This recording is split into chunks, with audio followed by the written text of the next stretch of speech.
आज का main section है 194C। इंपॉर्टेंट सेक्शन है भैया, इस पे इंपॉर्टेंट मार्क कर लेना। किसी भी कंपनी में जाते हो 194C पे बहुत ज्यादा क्वेश्चन पूछे जाते हैं। 194C इंपॉर्टेंट सेक्शन है, ठीक है जी। पेज नंबर है आपका 355, पेज नंबर है 194C। सुनिए, सेक्शन है the nature of payment, contracts और द सब कॉन्ट्रैक्ट। आपने किसी के साथ कॉन्ट्रैक्ट किया है या फिर सब कॉन्ट्रैक्ट किया है। कैरिंग आउट एनी वर्क, किसी वर्क के लिए, including supply of labour. Four, carrying out any work, आपने लेबर सप्लाई करी है किसी ने, वो भी इसमें इंक्लूड है। In the pursuance of the contract, मैं आपको इसका एक मतलब समझाता हूं। पहले कॉन्ट्रैक्ट की किस तरह से आप इसकी हम बात करेंगे। लेट सपोज आप एक बिल्डिंग बनवा रहे हो, अपने घर की एक बिल्डिंग बनवा रहे हो। आपने कॉन्ट्रैक्टर को बुलाया, कॉन्ट्रैक्टर को बोला कि भाई मुझे बिल्डिंग बना दे, जो मटेरियल है वो मेरा होगा, मटेरियल तो मेरा होगा, तू सिर्फ लेबर लेकर आ, तू सिर्फ लेबर लेकर आ।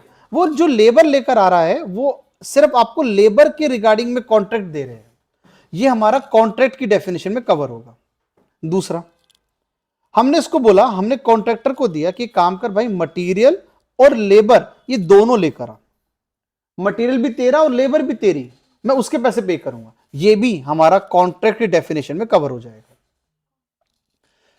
मैं गया मार्केट, गया मार्केट में मुझे एक कुछ मार्कर खरीदने थे, ठीक है जी। मान लो लेट सपोज मुझे कुछ 10,000 मार्कर खरीदने थे, ठीक है जी। मैं मार्केट में गया, मार्कर परचेज करके लेकर आ गया, ठीक है जी। ये मेरा कॉन्ट्रैक्ट की डेफिनेशन में कवर नहीं होगा। अब समझना, मैं मार्केट गया, मैंने मार्कर वाले को बोला कि भाई एक काम कर, मैं तुझसे 10,000 मार्कर खरीदूंगा, एक काम कर इसको येलो कलर कर दे, इस पे येलो कलर कर दे। मैं उसको मार्कर खरीद तो रहा हूं बट कुछ स्पेसिफिकेशंस के अकॉर्डिंग, मैं अपनी कुछ कंडीशंस के बेस पे खरीद रहा हूं कि इसको येलो कर तब तुझे माल खरीदूंगा।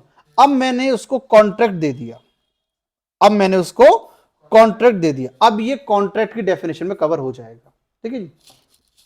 और पढ़ते अच्छा कि बात समझ इतनी। अब आगे पहले पेयर पढ़ते फिर बाद में समझेंगे। पेयर कह रहा एनी पर्सन, कह रहा कोई भी व्यक्ति पेयर हो सकता है। पेयर कौन होता है? जो सर्विस को रिसीव कर रहा होता है वो पेयर होता है। जो सर्विस रिसीव कर रहा है, पैसे को पे कर रहा है, वो पेयर हो गया। Any person other than individual, HUF, AOP, BOI। AOP को अपन फिलहाल ध्यान नहीं देते हैं, अपन ने जो पढ़ रखा है उस पर ध्यान देंगे अभी फिलहाल। इंडिविजुअल और HUF कि आप दोनों को मना कर दिया कि आप दोनों को TDS नहीं काटना। इस पर हमने कल भी चर्चा करी थी कि इंडिविजुअल HUF आप लोगों को TDS नहीं काटना। आपको अगर TDS काटना है तो आपकी जो टर्नओवर है वो 1 करोड़ से ज्यादा होनी चाहिए, तो आप TDS काट सकते हो। अगर प्रोफेशन में हो तो आपकी टर्नओवर 50 लाख से ज्यादा होनी चाहिए, तो आप TDS काट सकते हो। तो TDS कौन कौन काट सकता था? कंपनी TDS काट सकती थी, पार्टनरशिप फर्म TDS काट सकती है, इंडिविजुअल और HUF अगर इनका ऑडिट हो रहा था तो TDS काट सकते थे। ये सारे हैं यस कि TDS काट सकते हैं। कौन नहीं काट सकता? Individual, HUF। अगर तेरा ऑडिट नहीं हो रहा तो आप TDS नहीं काट सकते, क्योंकि आपकी टर्नओवर 1 करोड़ से कम होगी और आपने ऑडिट नहीं करवाया होगा, तो आप TDS नहीं काट सकते। नो TDS, ये लोग TDS नहीं काट सकते साहब। रेजिडेंट पर्सन, पेई कौन होगा जी? रेजिडेंट पर्सन इंडिया का नागरिक होना चाहिए, पेई। सर्विस देने वाला व्यक्ति, सर्विस प्रोवाइडर, सर्विस कौन प्रोवाइड करवा रहा है? कॉन्ट्रैक्टर, ठेकेदार जो सर्विस दे रहा है, कह रहा है वो कोई भी होगा, इंडिया का नागरिक होना चाहिए, ठीक है जी। फिर इन्होंने बोला अगर पेई, वही पेई कौन? कॉन्ट्रैक्टर। अगर कॉन्ट्रैक्टर सर्विस देने वाला व्यक्ति अगर इंडिविजुअल या HUF है तो आप TDS का रेट लगाओगे 1%।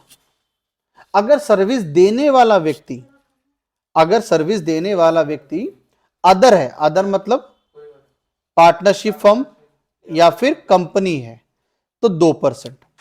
अब मेरी बात समझना दोबारा से एक बार, उसके मुकाबले ना समझो जी, बात समझो दोबारा। मिस्टर ए है, ये है सर्विस प्रोवाइडर, जो सर्विस को दे रहा है। हमने इसको बोला ठेकेदार, कॉन्ट्रैक्टर, ये है कॉन्ट्रैक्टर। इसने सर्विस दी, एबीसी प्राइवेट लिमिटेड को सर्विस दी ट्रांसपोर्टेशन की, ट्रांसपोर्टेशन माल को ढोने की सर्विसेज दी। इस मिस्टर ए के पास एक ट्रक था,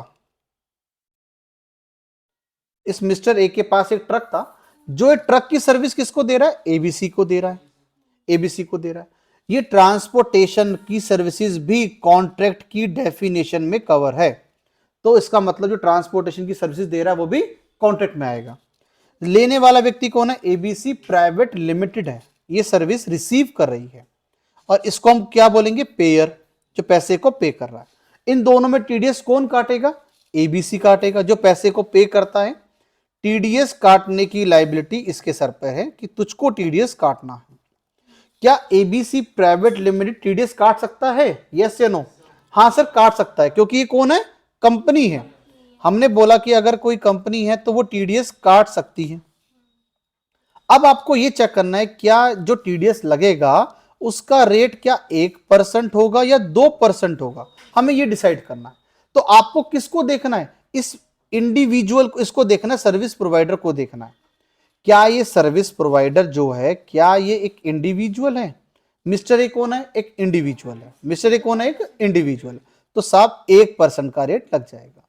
अगर इस मिस्टर ए की जगह कोई सर्विस देने वाला व्यक्ति कोई कंपनी होती, XYZ प्राइवेट लिमिटेड होती, तो ये वाला पर्सन कितना रेट लगाता? 2% लगाता। ठीक है नहीं?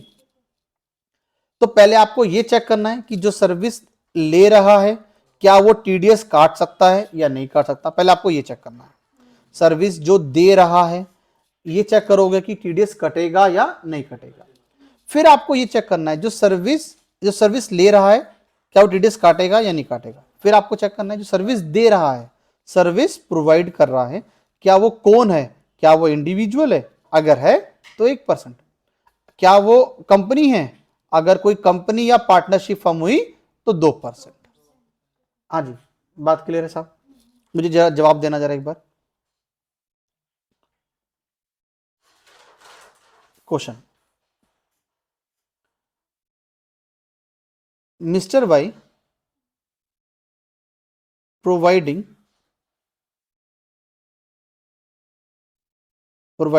ट्रांसपोर्टेशन सर्विसेज, लिख लो भी एक बार, ट्रांसपोर्टेशन सर्विसेज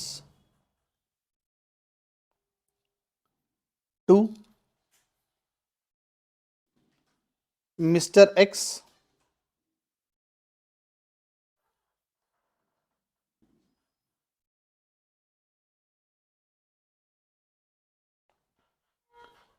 मिस्टर वाई का भी ऑडिट हो रहा है। दोनों का ऑडिट हो रहा है, मिस्टर वाई का भी ऑडिट हो रहा है, मिस्टर एक्स का भी ऑडिट हो रहा है। आपको बस ये बताना है जो टीडीएस का जो रेट लगेगा वो कितना परसेंट लगेगा। आपको सिर्फ अभी फिलहाल यही बताना है, 1% या 2%, क्या कौन सा रेट लगेगा। और ये बात आपने किसको देखकर बोली, आपको सिर्फ ये बताना है। आपने इन दोनों में से किस पर्सन को देखा और कौन सा रेट लगाया, आपको ये बताना है।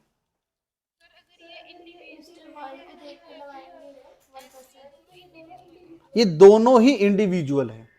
मिस्टर वाई भी इंडिविजुअल है, मिस्टर एक्स भी इंडिविजुअल है। आपको सिर्फ ये बताना है कि इंडिविजुअल तो है, आपने किसको देखा, वाई को देखा या एक्स को देखा। मिस्टर वाई को देखेंगे और 1% का होगा। हाँ जी, जो सर्विस दे रहा है, दे कौन रहा है जी? मिस्टर वाई सर्विस दे रहा है। किसको दे रहा है? मिस्टर एक्स को दे रहा है। अब आपको ये डिसाइड करना है क्या इस पे टीडीएस कटना चाहिए या नहीं कटना चाहिए, मतलब इसमें टीडीएस काट सकता है या नहीं काट सकता। मिस्टर एक्स टीडीएस काट सकता है, क्यों? वो उसका ऑडिट हो रहा है। तो टीडीएस लगेगा। और कितना परसेंट? 1%। ये बात हमने क्यों बोली? क्योंकि यहां पे कौन है? इंडिविजुअल है, इसलिए हमने ये बात बोली। बात करिए ना सब, आगे चलते हैं। अगर हमने ऑडिट बोल दिया, इसका मतलब उसकी टर्नओवर 1 करोड़ से ज्यादा है। ठीक है, आओ जी अब आगे पढ़ते हैं।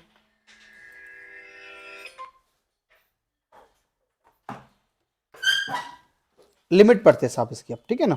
रेट के बारे में सुनना है, लिमिट पढ़ते हैं। गवर्नमेंट ने इस टीडीएस में, इस वाले सेक्शन में 2 लिमिट बोल रखी है 184C में। No TDS if the single contract is up to 30,000, TDS नहीं कटेगा। फिर लिखा और the aggregate of the contract, छोटे छोटे कॉन्ट्रैक्ट मिलाकर, एग्रीगेट मतलब टोटल करके अगर उन सबका कॉन्ट्रैक्ट मिलाकर भी 1 लाख से ज्यादा नहीं हुआ तब भी टीडीएस नहीं कटेगा। तो 2 लिमिट है सर। मिस्टर वाई ने जो सर्विसेज दी थी मिस्टर एक्स को, एक दी 1/4/2021 को 15,000 रुपए की ट्रांसपोर्टेशन की सर्विसेज। दूसरी सर्विस दी 5/7/2021 को 25,000 रुपए की। तीसरी सर्विस दी उसने 3/8/2021 को 25,000 रुपए की। 3 सर्विस दी। तो आपके पास 2 लिमिट है, एक है 30,000 और एक है 1 लाख। हमें दोनों ही चेक करनी है, ठीक है। हमने ये चेक करा कि इनमें से एक भी सिंगल कॉन्ट्रैक्ट भी 30,000 का लिमिट क्रॉस नहीं कर रहा। एक भी कॉन्ट्रैक्ट जो सिंगल कॉन्ट्रैक्ट है, एक भी कॉन्ट्रैक्ट 30,000 से ज्यादा का नहीं है। इसका मतलब 30,000 वाली जो लिमिट है वो एप्लीकेबल नहीं हुई। अब हमें चेक करनी है 1 लाख की। क्या इन सब का टोटल क्या 1 लाख से ज्यादा है? The answer is no. कितना है? 65,000। तो इसका मतलब 1 लाख वाली लिमिट भी क्रॉस नहीं हुई, ठीक है। इसका मतलब यहां पर टीडीएस नहीं लगेगा। अगर इन दोनों में से एक भी लिमिट क्रॉस हो जाती, या तो 30,000 वाली या फिर 1 लाख वाली, हमारा टीडीएस एप्लीकेबल हो जाता, ठीक है। मैं इस पे क्वेश्चन करवा रहा हूं, क्वेश्चन करो, इंपॉर्टेंट क्वेश्चन है, करो जरा एक बार।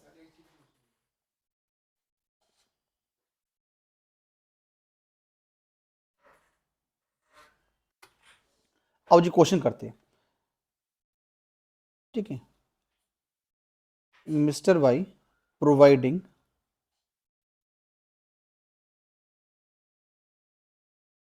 transportation services, Mr. Y providing transportation services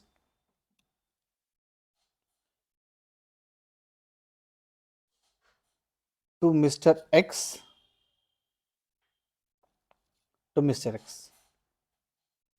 on following dates.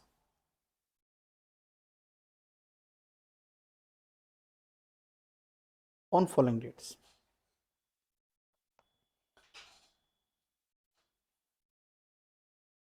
एक 4/2021 को सर्विस दी 15,000 रुपए की। फिर 5/5/2021 को फिर से 15,000 रुपए की। 6/6/2021 को, क्वेश्चन लिख लेना भैया सारे, 25,000 रुपए की। 7/7/2021 को 20,000 रुपए की। 8/8/2021 को 25,000 रुपए की। 9/9/2021 को 25,000 रुपए की। 1/1/2022 को 30,000 रुपए की। पूरे साल में इतनी सर्विसेज दी गई, ठीक है नहीं। अब हमें ये निकालना है, टीडीएस कैलकुलेट करना है। अब करना कैसे है सीखो जी, टीडीएस कैलकुलेट कैसे करना है।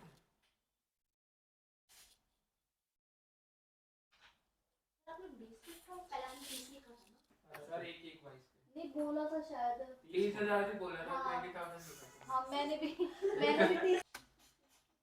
भाई लास्ट वाला ये जो है ये 20,000 है, 20,000, ठीक है ना। इसको 20,000 कर लेना, 30 नहीं है, 20,000।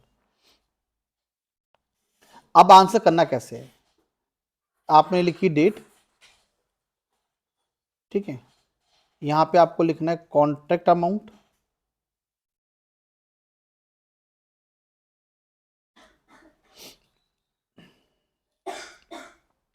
फिर आपको लिखना है CF, क्यूमुलेटिव फ्रीक्वेंसी, हिंदी में इसको बोलते हैं बारंबारता, और यहां पे हम लोग निकालेंगे TDS अमाउंट। CF को बोलते हैं क्यूमुलेटिव फ्रीक्वेंसी, हिंदी में बोलते हैं बारंबारता। तो जो नाम आपको अच्छा लगे वो याद कर लेना।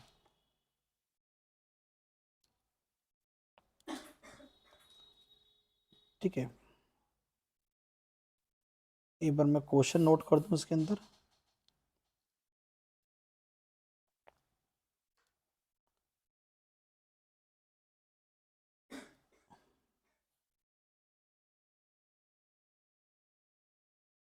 $20,000, इतना तो आप भी लिख लो, करना कैसे फिर देखते हैं।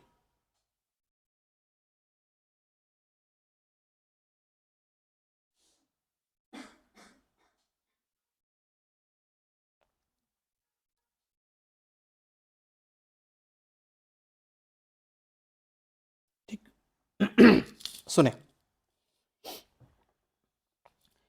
CF का मतलब होता है क्यूमुलेटिव फ्रीक्वेंसी।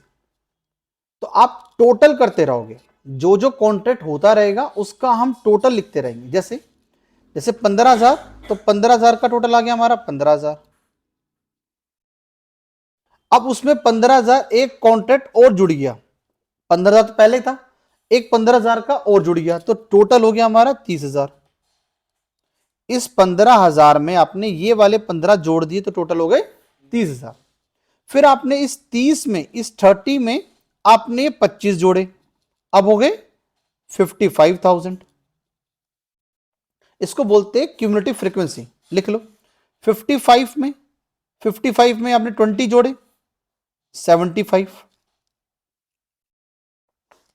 75 में आपने जोड़े 25, 1,00,000। फिर 1,00,000 में 25 जोड़ा, 1,25,000। यहां पे रुक जाओ साहब, अब रुक जाओ। आप ध्यान से देखो, आपका जो सिंगल कॉन्ट्रैक्ट है, आपका जो सिंगल कॉन्ट्रैक्ट है ये वाले 15,000, 15,000, 25,000, 20,000, एक भी लिमिट, एक भी अमाउंट 30,000 से ज्यादा का नहीं है। तो हमारी जो 30,000 वाली लिमिट थी वो क्रॉस नहीं हुई, वो क्रॉस नहीं हुई। लेकिन लेकिन एक दिन ऐसा आया, एक दिन ऐसा आया कि जो हमारा 1,00,000 वाली लिमिट थी वो क्रॉस कर गई। एक दिन ऐसा आया कि हमारी जो 1,00,000 वाली लिमिट थी वो क्रॉस कर गई साहब, इस दिन क्रॉस कर गई। 1,00,000 यहां पे क्रॉस नहीं करी, यहां तो 1,00,000 हुआ है, अप टू 1,00,000, तो यहां नहीं, लेकिन यहां पर क्रॉस कर गई। जिस दिन आपका एक बार TDS एप्लीकेबल हो गया उसके बाद आने वाली हर पेमेंट पे, हर कॉन्ट्रैक्ट पे TDS लगता रहेगा। अगर एक बार TDS एप्लीकेबल हो गया तो आने वाले हर कॉन्ट्रैक्ट पे TDS लगेगा।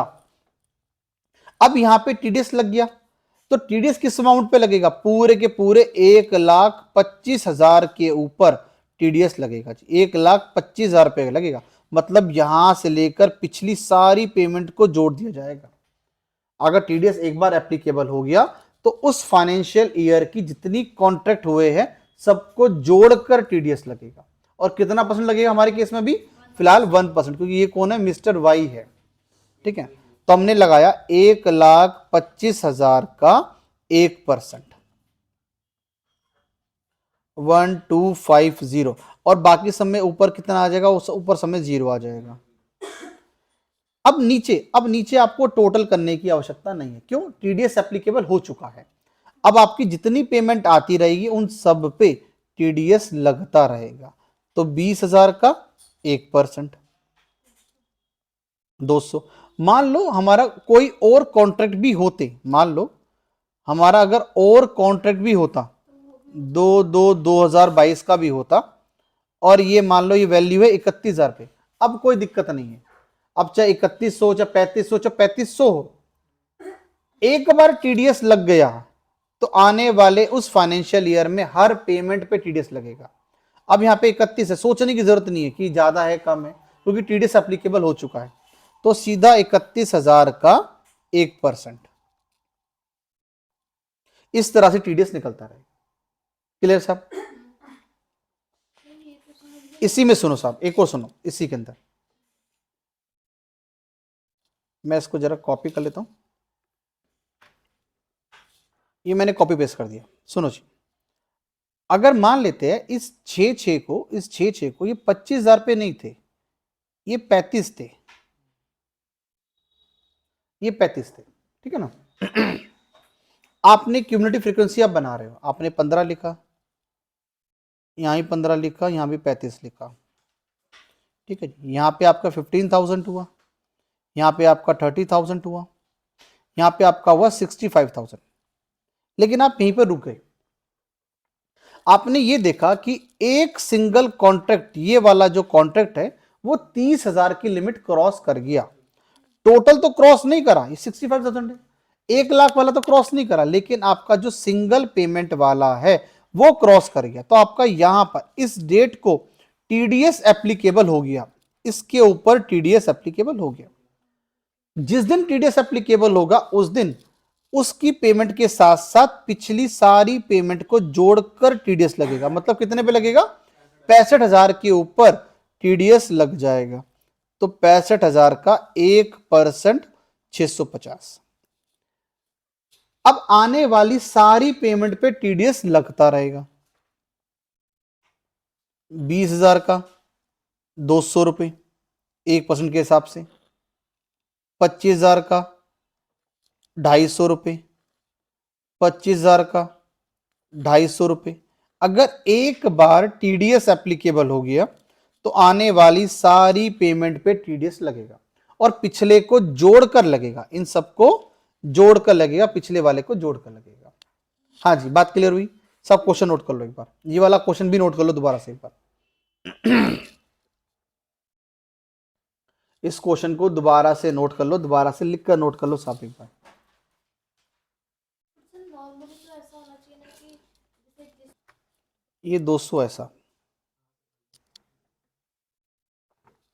इस 20,000 पे लगा 200, इस 25 पे लगा 250, इस 25 पे लगा 250 और इस 20,000 पे लगा 200, 1% के हिसाब से। अब आपको क्यूमुलेटिव बनाने की जरूरत नहीं है क्योंकि टीडीएस यहीं पे एप्लीकेबल हो गया था। जहां पे टीडीएस एप्लीकेबल हो गया आपको उसके बाद चेक करने की जरूरत नहीं है, फिर तो आने वाली सारी पेमेंट पे टीडीएस लगेगा। क्वेश्चन नोट कर लो साहब एक बार।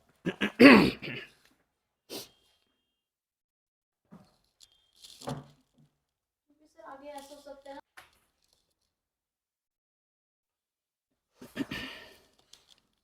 मैं आपको प्रैक्टिकल लाइफ में बताता हूं क्या होता है। प्रैक्टिकल लाइफ में क्या होता है, मान लेते जी मैं किसी पर्सन के साथ डील कर रहा हूं 1/4/2021 से लेकर 31 मार्च 2022 तक। मुझे पहले से ही अनुमान है कि मैं इस पर्सन के साथ कॉन्टेक्ट करूंगा और इसका जो टोटल है वो 1,00,000 को क्रॉस करेगा। ये मुझे पहले से ही पता है, उसको भी पता है, ठीक है जी। मैं क्या करूंगा, मैं 1,00,000 क्रॉस होने की वेट नहीं करूंगा। मैं प्रैक्टिकल लाइफ की बता रहा हूं। उसके पास जैसे जैसे मुझे बिल देता रहेगा मैं वैसे वैसे उसका टीडीएस काटता रहूंगा ताकि उसको प्रॉब्लम ना हो कि उसको देखो यहां पे प्रॉब्लम है। पहले में तो 0 कटा, फिर इकट्ठा 650 कट गया। अगर उसका छोटा छोटा अमाउंट कटता रहता तो उसे भी दिक्कत नहीं होती। तो इसीलिए प्रैक्टिकल लाइफ में हम लोग क्या करते हैं, जिसका हमें पहले से पता है कि यार ये हर साल मुझसे काम करवाता है, ये हर साल मेरे साथ जुड़ा हुआ है, तो प्रैक्टिकल लाइफ में उसका हम हर मंथ टीडीएस काटते रहते हैं। ठीक है, हम हर उसकी कॉन्ट्रैक्ट पे टीडीएस काटेंगे, उसका वेट नहीं करेंगे। ठीक है ना, कि कब 1,00,000 क्रॉस होगा, कब 1,00,000 क्रॉस नहीं होगा। ठीक है, प्रैक्टिकल लाइफ में हर महीने टीडीएस काटते हैं। ठीक है, अगर कोई पर्सन नया जुड़ा है हमारे साथ, नया कॉन्ट्रैक्ट उसने हमारे साथ नया करा है, तब आप विचार बनाओगे कि हाँ ठीक है यार, इसका चेक करते हैं कि टीडीएस बनेगा या नहीं बनेगा। अगर उसके साथ इतना काम होगा, हमें पता है कि 1,00,000 से ज्यादा क्रॉस होगा, तो हम उसकी भी वेट नहीं करेंगे, हम तो उसका भी टीडीएस काटना शुरू कर देंगे। गवर्नमेंट ने आपके ऊपर एक लाइबिलिटी बना रखी है कि आपको टीडीएस काटना है।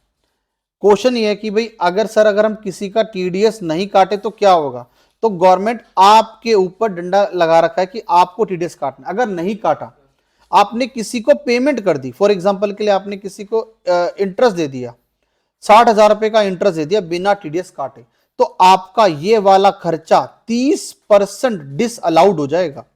आपका ये जो एक्सपेंस आपने बनाया ना, ये एक्सपेंस 30% से कम हो जाएगा, और वो जो 30% से कम हुआ है वो आपकी इनकम बन जाएगी।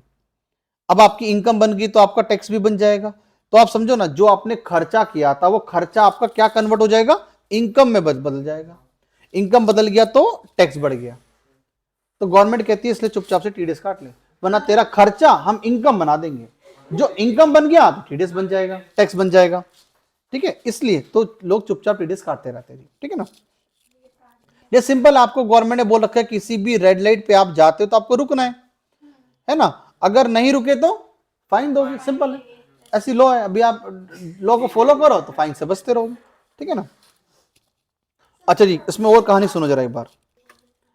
भाई ये 30% जो डिसअलाउड हुआ है इस पे हम चर्चा करेंगे। ये चैप्टर बिजनेस एंड प्रोफेशन का ये चैप्टर है। जो पॉइंट आएगा कि 30% का खर्चा डिसअलाउड होता है, अलाउड होता है, इस पे हम पूरी चर्चा करेंगे। फिलहाल भी आप समझो, अगर आपने किसी का टीडीएस नहीं काटा तो वो गवर्नमेंट आपकी एक्सपेंस को इनकम बना देंगी। ठीक है ना, तो फिलहाल अभी इतने समझो। आगे चलते हैं साहब। आगे चलते हैं। ये जो मिस्टर वाई है जो बिल बनाकर देगा, इसने लिखा ट्रांसपोर्टेशन फीस। इसके लिए तो सेल है क्योंकि बिल बनाकर देगा। उसने बिल बनाया एग्जाम्पल के तौर पे 50,000 का। ठीक है, 50,000 रुपए का बिल बनाया और उस पर लगा दिया जीएसटी। एग्जाम्पल के लिए मैं ले रहा हूं 18%, एग्जाम्पल के लिए मैं ले रहा हूं 18%। ठीक है, आंसर इज 9,000। उसने बिल बना दिया 59,000 का, और ये बिल बनाकर दे दिया मिस्टर एक्स को कि मिस्टर एक्स ये पकड़, इस पूरे बिल की वैल्यू है 59,000 कि तू मुझे 59,000 दे दे। अब मिस्टर एक्स को टीडीएस काटना है, इसको टीडीएस काटना था।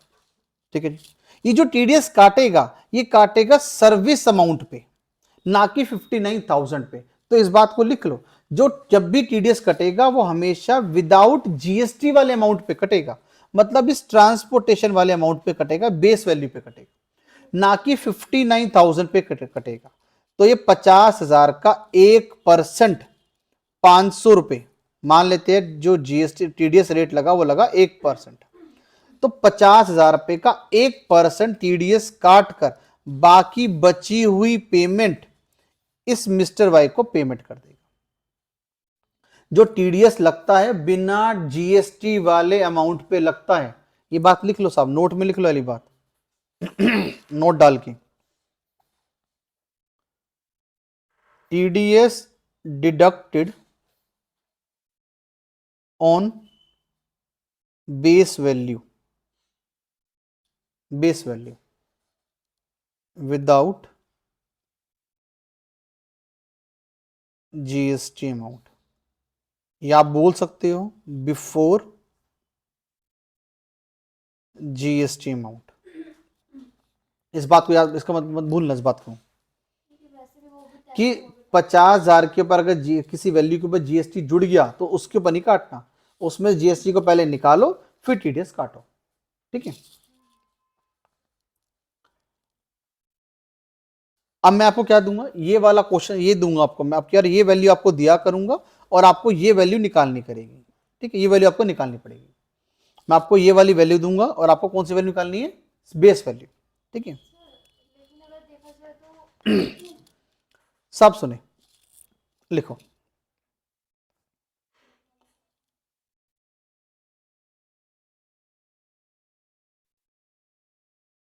क्वेश्चन लिखो जी, ABC private limited received contract fees of rupees 69,600, bracket में लिखना after deducted TDS after deducted TDS TDS and including GST 18% from XYZ Private Limited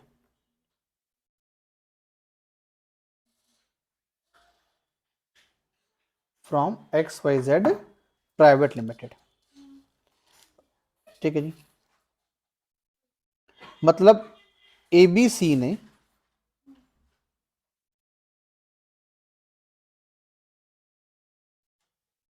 ABC private limited ने एक बिल बनाया होगा एक्स अमाउंट का, उस एक्स अमाउंट के ऊपर जीएसटी लगाया होगा 18% और बिल बनाया होगा। वो जो बिल बना होगा वो दे देगा वो इसको XYZ को, XYZ प्राइवेट लिमिटेड, इसको दिया होगा।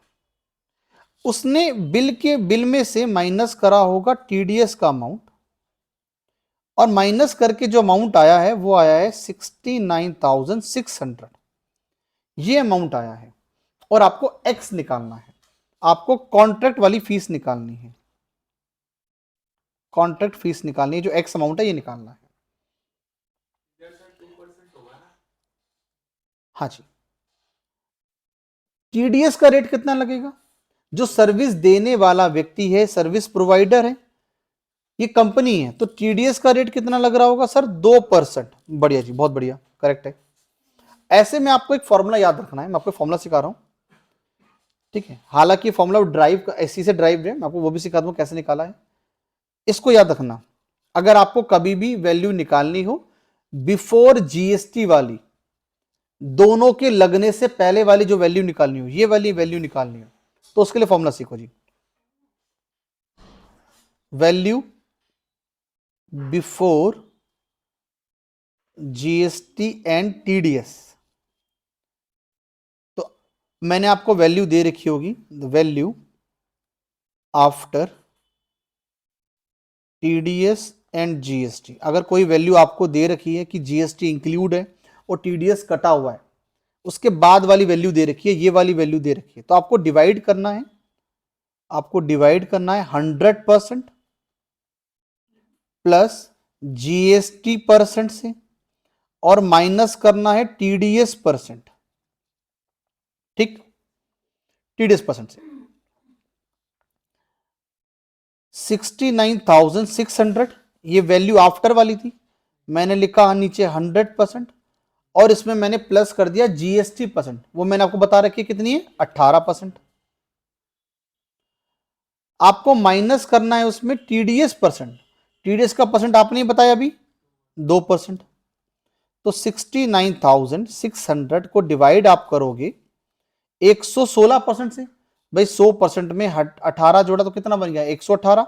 118 में 2 माइनस करा तो कितना बन गया, 116%। इसको डिवाइड करो तो वैल्यू एक्स की निकल जाएगी, डिवाइड करो बेटा।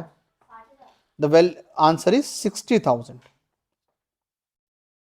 Answer is 60,000। तो आप इस एक्स की जगह आप मेंशन कर दोगे 60,000,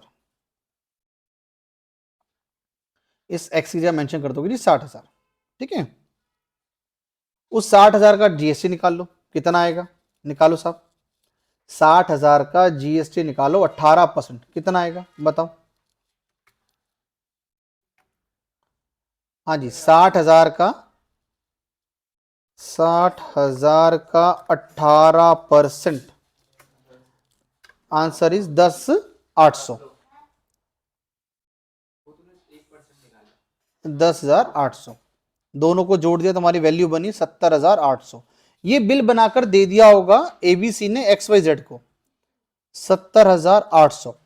अब XYZ ने 2% टीडीएस काटा होगा, किस वैल्यू पे, 60,000 की वैल्यू पे 2% का टीडीएस काटा होगा। कितना आंसर आएगा, 1200। 60,000 का 2% अगर निकालोगे तो आंसर आएगा 1200। तो 1200 टीडीएस काट लिया एक्स वाई जेड ने। 70,800 में से 1200 माइनस करोगे तो आंसर आएगा 69,600। हाँ जी, क्लियर है साहब?